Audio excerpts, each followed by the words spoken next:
Update 1.11.6 is out and there are some pretty big changes. The first and biggest change is that they have totally revamped the storage system in the game. You are now limited to only 40 storage units in total, so after you hit 40 you will need to upgrade the ones you have. In order to do this, go into your chest and click on this button. This is what it costs to upgrade a small box to a chest, and then to a trunk, and then lastly to a rack. Because of this, they removed the blueprints for building chests and trunks.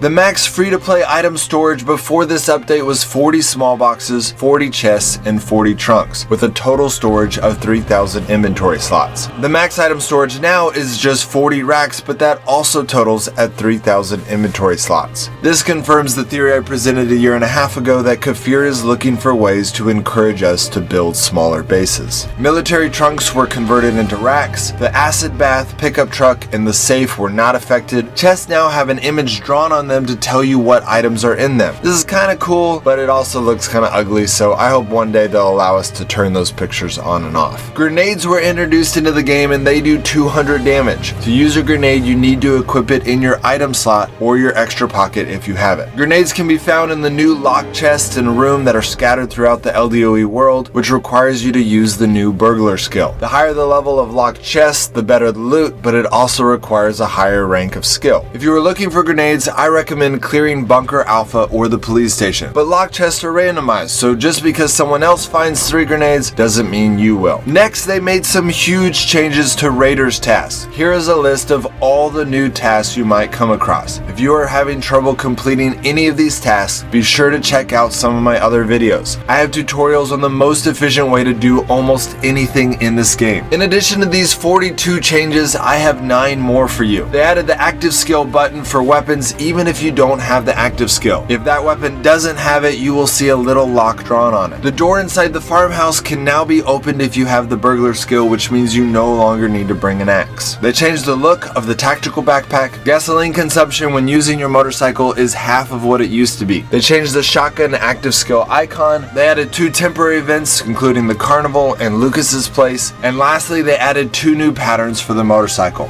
Well, that's it guys. Hope that helps. Some of you guys were confused by my last video, which was a comparison of Last Day on Earth and Brawl Stars. Because the games are so different, it is hard to imagine even comparing them. I understand this, but they are the 2 biggest games on my channel right now, and honestly, any 2 games can be compared at some level. If the games are really different, you just have to compare them at a broader level, which is what I did, and it was a fun way to give you guys a lot of information quickly. Alright guys, I'll catch you next time.